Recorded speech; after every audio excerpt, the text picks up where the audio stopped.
Assalamu alaikum, ladies and gentlemen. Assalamu alaikum, boys and girls.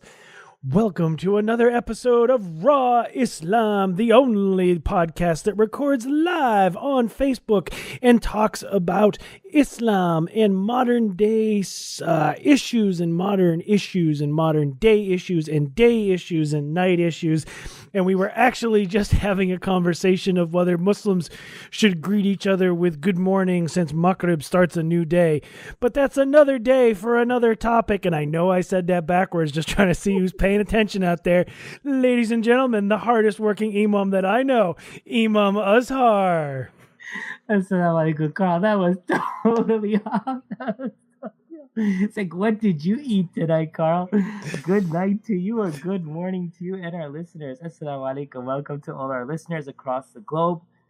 Raw Islam with Imam Azhar and Carl, where we not only break down the issues that are affecting us as a community, but as an ummah, but we also try to empower all our listeners with the tools that we feel are necessary to weather the storm in our world today. There is so much going on, and it just like every late night talk show is now turning into a breakdown of the news because there's just so much happening. We're kind of following the same trend, to be truthful, but with more of a personal touch, and of course with a sprinkle of spirituality and religion on top of it, to make it all worthwhile your half hour. So, Carl, how are you doing now? Alhamdulillah, I'm fine, thank you. Are you suggesting that I wouldn't be fine for some reason? Just asking out of my concern for my dear brother, inshallah. No, I'm doing all right. I got a little tongue tied there, so I just went with it and made the best of it, and I was entertained. I hope other people were. Sure, not alhamdulillah. Laughs are important, right? Bringing a smile to the brother or sister is a reward in itself. So I think there's one thing that we've forgotten to do as a body, a human body, is that we interact with so many people during the course of the day, and many times there's a lot of frowns, there's a lot of serious talk, but why not just crack a smile or be a source of someone else smiling, because that too is a reward in Islam. To smile is sunnah. Mm-hmm. Alhamdulillah. So I want to start the conversation, and we'll make it real simple, and we'll make it real baseline, and then I'll throw it over to you, because I live in the Washington, D.C. metro area. And as you may have seen over the weekend, we had around, I think the last number I saw was something close to 800,000 extra people in town today, because parking isn't already enough of a problem. So we brought in another 800,000 people, and they were here for the March for Our Lives march. March for Our Lives march. Yes. And that's why they were here this weekend. And essentially for those that don't know, the March for Our Lives is a lot of the students, and it's more than students. There were some celebrities in town, and there were some other things. And they came out in support of gun control and a stop to gun violence. I see. And that's why they were here, and that's why they were marching. And with that, I'll toss it over to you. Well, Carl, 800,000 is a confirmed number. That's the official tally of people in Washington, D.C. alone, but there was 800 plus marches across the globe. March for Our Lives was a global call, a global cry, a global voice that enough is enough. But Carl, you were in the D.C. area. If you weren't there, you must have heard it. Excuse me, you must have felt the energy that was there. People in New York, people in Tampa, Parkland, the whole 9 yards, people were there. I personally did not attend any of those rallies because I was committed a month before, actually many months before, to a class that I'm conducting up in New Jersey to my committed students, and that is how to become a living Quran in the 21st century. And I want to start by telling you why I didn't postpone my class or delay the class or just cancel the class to another month. And that is because, as a leader of the faith, who, alhamdulillah, by the blessings of Allah, has an opportunity to travel extensively around this country and to see and understand the ongoing system and trend, I feel that there has to be a different approach to break it. So, what I'm seeing while I was involved with politics last year and the year before, and for many years before that, was in the last 2 years specifically, the trend is we're going to do something really obnoxious, and we're going to test the community by making a statement or passing a law. We, I mean government officials, congressmen and women, senators, and so on and so forth. We're going to do something. And what you're going to do in response is you're going to write up some good signs. You're going to spend your money and fly out to different places. You're going to bring forth speakers. You're going to protest, and you're going to do a whole 9 yards. And you could do it under my front doorstep. You could do it in Tallahassee. You could do it in front of the White House. You could do it in Washington, D.C., in front of the state capitol. Good for you. Now, when you're done and you go home, I'm getting ready to do the next obnoxious thing. And so I've seen this trend play out for too long. And that's not just with this issue, it's with every issue that they're bringing forth, with the DACA students, with immigration reform, cutting taxes for corporations, gun lobbyists and gun lobbying that we just talked about. It's an ongoing thing. So my mindset now, Carl, is that we need to start empowering our communities with the tools necessary, that in the next 20 years, we cannot just put a halt to this ludicrous trend, but we can set forth goodness, which includes justice, prosperity, and unity for all of humanity, where we're looking out for the betterment of every human being and not just for our selfish interest. And that takes me to a conversation I just got back from last night in Orlando, in Winter Park, where my good friend Ezra Griffin and I put together a dialogue at a church where we had a fair attendance, and the topic was faith, guns, and community. And it was provoking because we wanted to talk about the connection that lies between the three.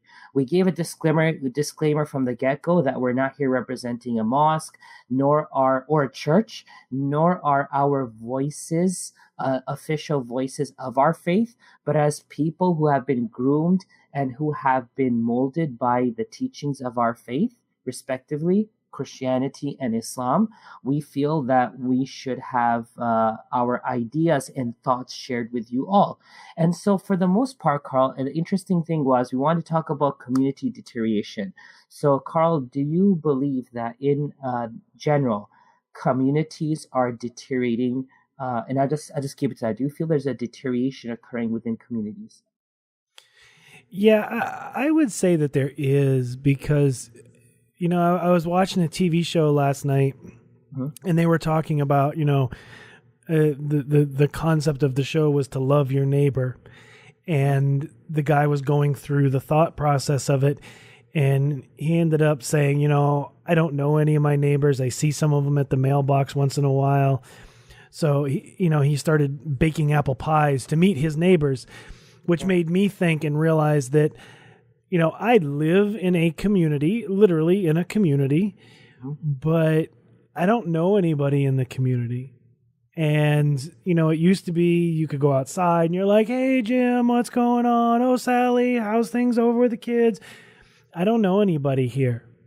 And that sense of community, I mean, specifically within where you live, like your own neighborhood, for me, it has been deteriorating over the years, because we just, I think it's built on a concept that the trust between us has been diminished over the years. The seeds of separation have been sown, and they're starting to sprout, and it's pulling us apart.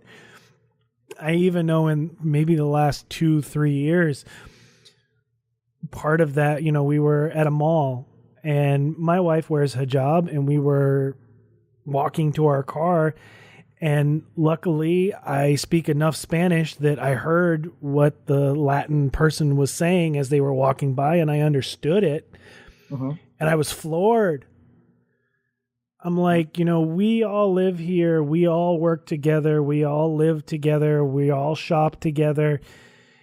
And you don't think I understand you. Now, maybe, Allahu Alam, Allah knows best. Maybe she was talking about something else. But the concept of her speaking about something else didn't really work for me. It had to be specifically about my wife and myself. Mm-hmm. And it just, that kind of thing 20, 30, 40, 50 years ago, mm-hmm. we didn't do that. You didn't walk by somebody you didn't know and mutter something under your breath because, it was somebody you knew. It was somebody you went to school with or worked with or shopped with or something like that. But yeah, all in all, there is a deterioration of community from, what I remember in the 80s. And so I want to rephrase the way you see it by presenting what I think. I feel that we've stopped watering the roots of community. Hence, the tree of trust has died. And in result, discord and disunity, these are weeds that are growing in the same spot. So you have a tree that's dying and you have green, spiky weeds that are coming up in its place. And so both of us kind of agreed on the spiritual deterioration being the backbone of all the moral crisis that we're having. And I'm just going to share with you some parts because, again, we told them that this is how we feel. And it doesn't mean that's how you have to feel. But we want to understand that how we as people of faith can come to a consensus that there is a problem, and for every problem there can be a solution. And so we kind of agreed on the spiritual problem and the absence of God and so on and so forth. When we got to faith, we talked about basically what our faith states regarding such actions. So I made a point clear that Islam, Buddhism, Christianity, Judaism, and the whole 9 yards, all religions promote goodness and betterment for humanity. They do not promote violence and the destruction of humanity. I said just because Buddhist monks are now torching mosques in Sri Lanka or they're continuing to kill Muslims in Burma doesn't make Buddhism a bad religion, but it makes Buddhist people look bad when their faith says otherwise. Similarly, when Muslim terrorists do what they do, it doesn't speak for Islam, but of course it makes them look bad in the name of the faith. So we were kind of in sync when it came to community and it came into faith. But now we have to wrap guns into the equation. And that's where I felt that there was really a separation and divide. Of course, this was a Caucasian community predominantly. We had some Canadians, we had many Americans, we had one African American, and everyone was very respectful. But I felt that this was a point that some people didn't like. I didn't target the NRA, which I called a nonprofit organization, and I got text messages this morning that the community differed with me and said that they're not a nonprofit organization. But I went to snoops.com and I did some research and I did share the information. They do have a 501c3 and a 501c4, and their nonprofit is for the protection of community. But again, it's nice how they phrase it. Protection of community is the white community. I asked the listeners and the audience, what's the number one terrorist threat according to the FBI? Someone said it was cybersecurity, and they're right because that's in the top 3 per se. But the number one threat in America, according to the FBI, is white supremacists, and it's homegrown terrorists. It's the white supremacists, it's the white nationals, it is the terrorists that are here in this country already. And what are they using is guns. And so I try to make the correlation between the lack of knowledge, the predominance of ignorance, the dominating fear, which allows us to pull the trigger on someone that we perceive to be an enemy or a threat, when in actuality it's just another human being. How we wanted to solve it, Carl, really really hit a note. I felt that in order for us to solve this epidemic, is that we have to collaborate with all communities and we have to have a unified voice to our government officials. I made it clear to them that I'm not, I don't identify myself as a Democrat anymore. I'm more of an independent, but I've worked with some known Democrats, and I've actually worked officially with many Republicans, like the Bushes, but I've never touched anything with Obama. But I told them that I know people on both sides, Republican and Democrat, but this is not a blue and red issue. This is an issue of the greater good. So it doesn't matter if you want to vote Republican, do ask your senators and congressmen and women who are running this year that what is it that you're planning to do for our infrastructure? What are you planning to do to bring back jobs for us? Don't bring these issues up because it's not going to solve anything. I think we have to look at fixing our communities. As for the Christian community, or for my other speaker, his thought was that there's going to be a time that the Christian community will have to intervene because too much is too much and enough is enough, because as a religion, they're losing all their rights. So it's really interesting. And I know I'm talking a lot today about this, but it actually allows us to understand how we see problems and how we see solutions. And I feel that we still haven't got to a common path for solutions. And that's evident with our government, because after the March for Our Lives, you have people like Rick Santorum saying, well, they should go and learn CPR instead of marching. You have people on Fox News saying they want Islamism obliterated from this world. You have people saying that these guys have some professional liberal hands trying to pull the strings of these kids. At the end of the day, do you know that kids were killed? Put your guns aside.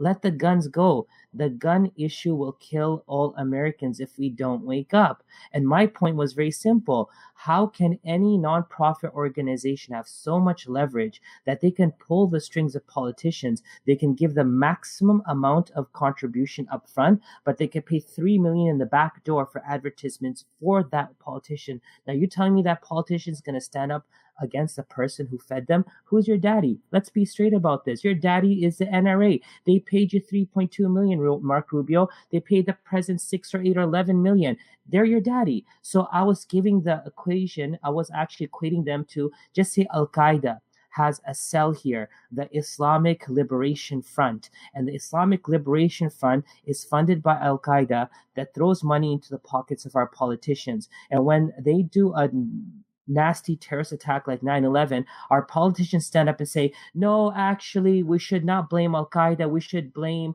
the airplanes, because the airplanes malfunction. They had it in their hands, but the airplanes malfunction. It's as crazy as an argument as the argument of our Republicans right now that say it wasn't the gun that was at fault. It was the person. It was a person who was using it. So we got some real serious problems, Carl. And that being said, the biggest problem I'm seeing for our community right now, because I think we have to reel it in, as much as our Muslims want to sing kumbaya with the rest of the world, you need to fix ourselves. We need to fix ourselves first. And we're losing out on spirituality. There's an article that came out in The Economist last week, Carl. And do you know what that article summarized? I do not. Carl, the article summarized that 23% of Muslims in this country do not identify themselves as Muslims anymore. 23%. 23%. So the Muslim community is losing its identity, and we're trying to seek the happiness of others when we don't know who we are. I blame this failure on our mosques.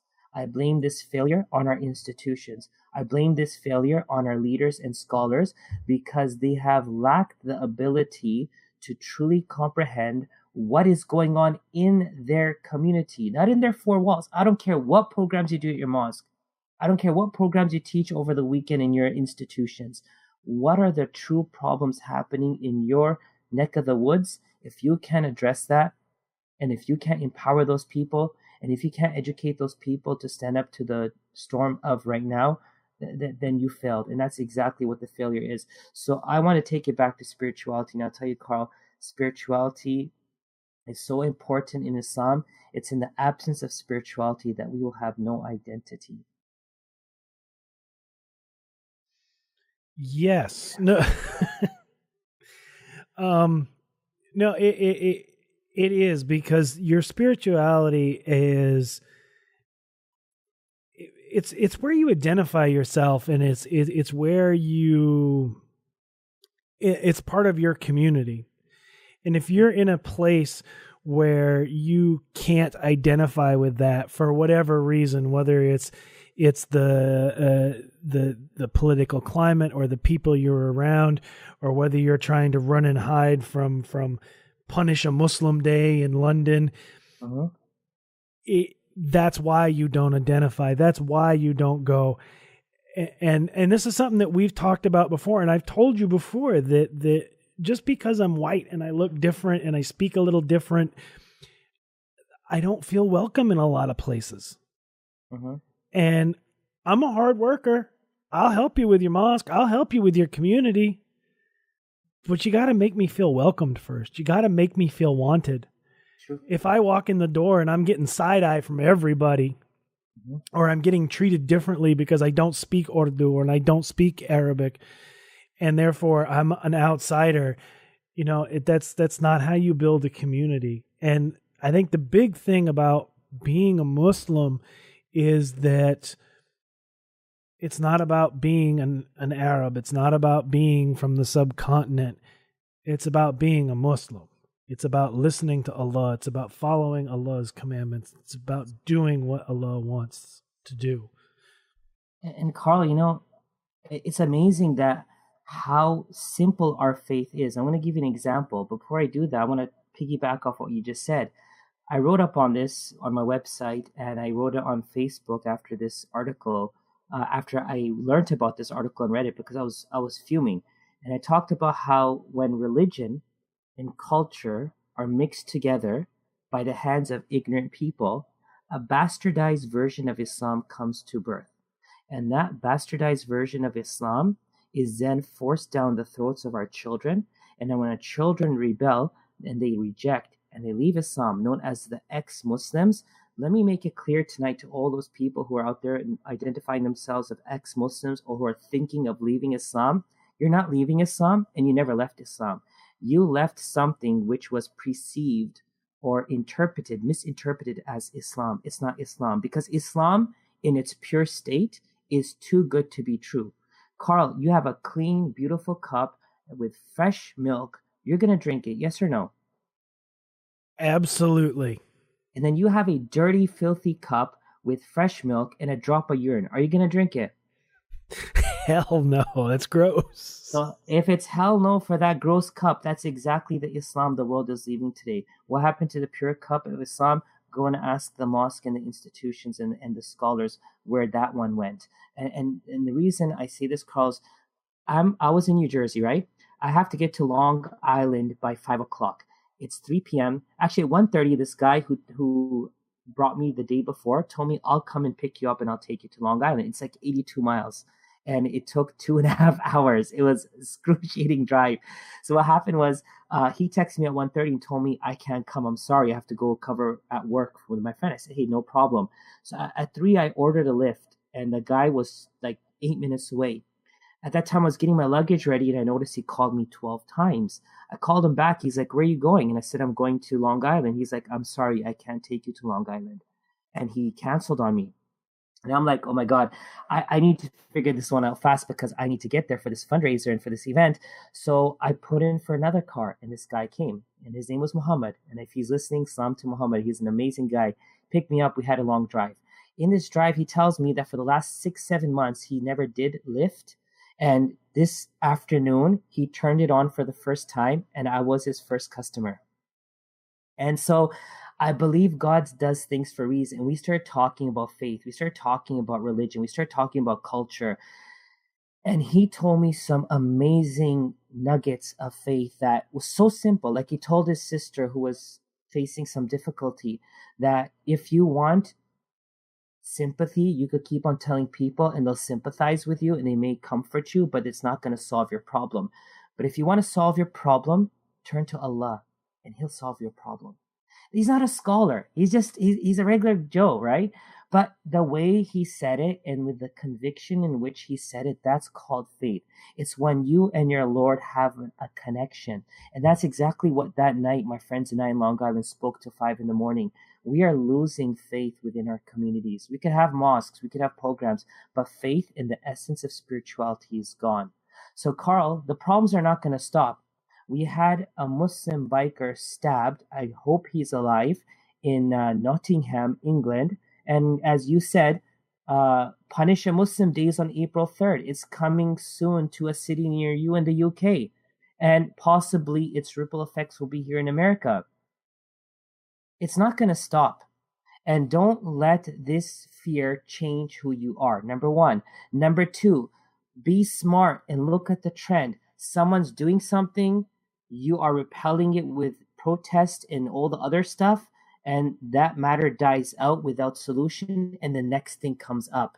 We got now new cabinet members with the Trump administration who are open Islamophobics. It's only going to get worse. But it's only going to get better if you stand for who you are. And you can only stand for who you are if you truly identify yourself and know what that identity is. I think this would be an awesome place to read you a couple of our Facebook comments here. We have Layla back tonight, salam, and she put up the best thing. I laughed. I literally LOL'd, but my mic was muted, so you didn't hear it. She says, I always like to reiterate to myself as a reminder, the sooner, the better, as a part of life. That's amazing. And I like that. She gets the dad joke award of the evening. That was good. Great. And Ariana commented that she didn't realize that there was such a thing as Punish a Muslim Day. She feels that that's absolutely wrong. And of course it is. It's not.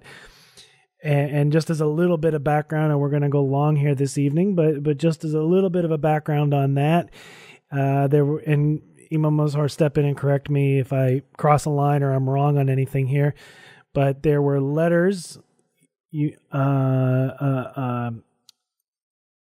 anonymously mailed to people around, I think it was London, wasn't it? So these letters have been mailed to many cities in the UK, Bradford, I think London. It's not every mosque, to the best of my understanding, but it's to some major areas. Like Bradford has the greatest Pakistani population outside of Pakistan anywhere in the world. So you have a densely populated Muslim community. East London, Birmingham, these are places where there's a lot of Muslims. So these letters have been identified in the UK. There is no confirmation from the FBI that those letters are legitimate here in this country, because some people did post them and say that this is happening here. But to the best of my recollection, there is no letter that has been sent or circulated to mosques here in America. So there's that. Yay. So I think for me, as we wind up the show here, wrap up the show, I think I would just say, as you're going about your day, because April 3rd is coming, just be vigilant to what's around you. Just be vigilant to what's going on. Make sure you're paying attention to your surroundings. Make sure you make dua and get to know your neighbors, because, the biggest thing that creates fear in humans is the unknown. And if somebody looks at you and they say that person's a Muslim and they don't know what a Muslim is and they've never seen a Muslim and they've never spoken to a Muslim, you are the unknown to that person. And especially if you live in the same neighborhood, the best thing to do is walk up, introduce yourself, and remove the ability for them to fear you.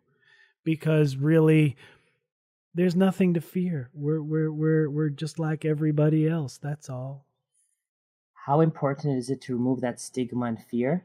It's as important as every day that passes that you don't cut your lawn, and it's growing. The grass is growing and the weeds are growing. It's only going to be a time that it's going to consume you, and so you have to do that. So our takeaway points tonight is we need to interact. We need to focus on our spirituality. We need to work on our identity crisis. We need to work with our mosques and institutions and our scholars to allow them to realize what is the relevant topics that are necessary for our communities to engage in, so that we can empower our congregation to be strong-rooted Muslims and servants of the community. Number 5, this is the first but not the last Punish a Muslim Day. It's happening in Europe, but as Carl articulated so well, be careful. But remember, we have to work on a different scale in order to overcome this. It's like there's a car chase. Someone is smart, they take a different route so that ultimately they could come right in front of that car and stop it. If you're going to be behind that car the rest of your life, it's going to still be ahead of you. So we have to be strategic and get in front of our Islamophobia problem and hate problem and hopefully halt it for good. And so that's the takeaway points tonight. And I want to thank all our listeners for engaging. I want to thank all our Muslims around the world and all our listeners around the world for continuing to download and for continuing to engage with this podcast. This is a message that goes out to everyone. This is a message that will continue to remain out there so long the internet access is there. It's for you to be empowered, for you to start conversations, for you to share, and for you to hopefully wear a Venn Network t-shirt on 2019 New Year's Day. So people are like, what is that? And that's like the epic publicity that Carl wants. So, alhamdulillah. Thank you, everyone. Alhamdulillah. I switched the camera so they could see the t-shirt as you were saying that. But I will say, for those of us that are joining us late in the program, before I go on my rant, yes, Layla, we do need more Dawah programs. You are absolutely correct. And maybe we should address some really good Dawah programs. I know we've done it in the past where we've talked about some ideas that Imam Azhar has had. But for those of you that joined us late in the program, I think we have our episode name this evening. This will be episode 48. And if you're keeping track at home, that means the big episode 50 is coming quick. So make sure you stay tuned for that one. But we're going to call this episode Who's Your Daddy? Because I really liked that. That was a good moment. And as Imam Azhar was rattling off names, for those of you that are Monty Python fans in the room, we can just call ourselves the People's Front of Judea, but not the Judean People's Front. And with that, ladies and gentlemen, thank you for joining us this weekend. Thank you to Imam Azhar. Thank you to everyone that downloads. Thank you to everyone that watched on Facebook and commented. And until next week, we will say, Assalamu alaikum. Assalamu alaikum.